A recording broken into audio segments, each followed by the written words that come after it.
i4000 blades. It's pretty easy. This one's lost power and needs replacing on the circuit board. You're gonna flip this tab and pull it straight out. Like that. I always have a spare blade that I put in out of the way, but just so it doesn't collect dust. I'm gonna replace the circuit board. Looks like this, that is broken on one of these i4000 ISBs for an AVID server. And the first thing we're gonna do is take the 4 screws out here and on the other side. So 2 on this side and 2 on the other. That's the first part. That's pretty easy. You just take them out this way.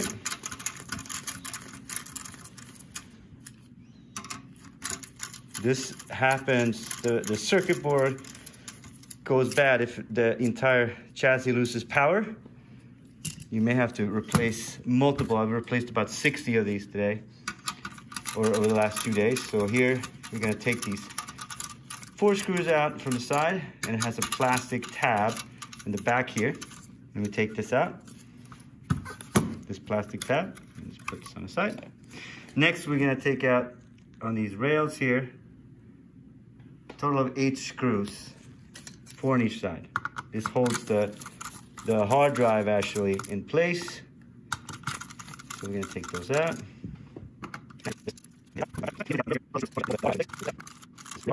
Then we're just gonna unscrew it, take all the screws out, set, put them on the side.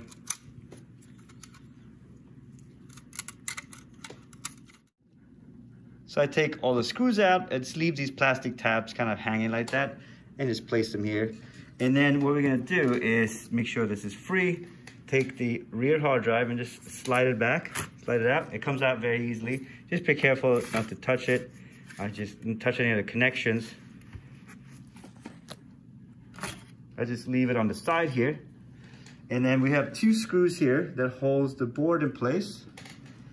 One there and one there. We just have to take those out to free out the circuit board.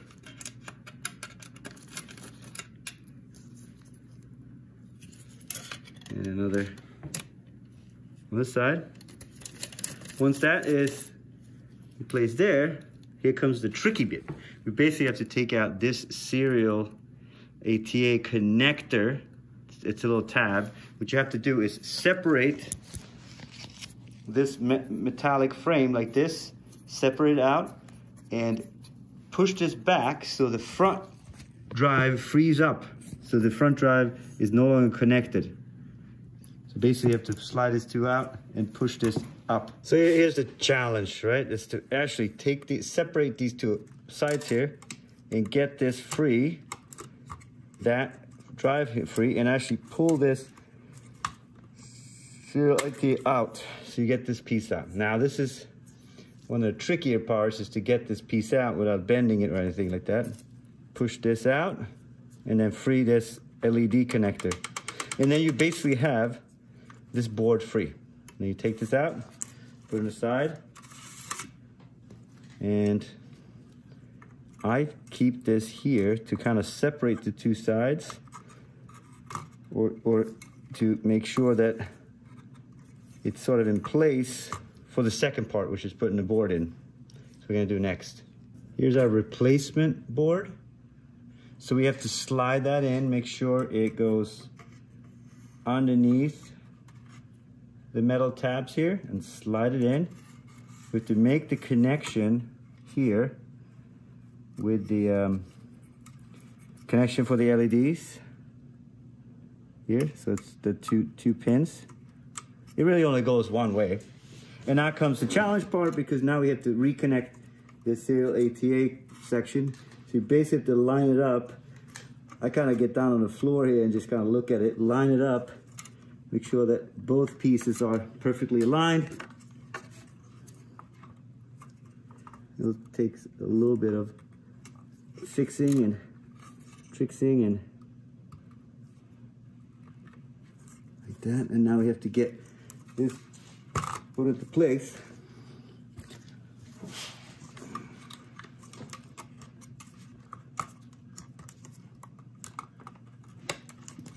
So here on the side, these tabs have to be in perfectly on each side. This is the tricky part, is actually putting it together. I keep this here just to kind of keep this levered. And then once this side is in, we have to put these screws back in. So next, we just attach the circuit board here on each side. 2 screws on each side here. Most of these pieces should fit pretty well on each side. When that's in, I can take the rear drive and slide it in, make sure it connects here. So you have a connection on either side, here and here. But basically, this is all that you really need to do here, is get all these screws in. Once you have the screws in, we're gonna put the back plastic piece in, and that's that.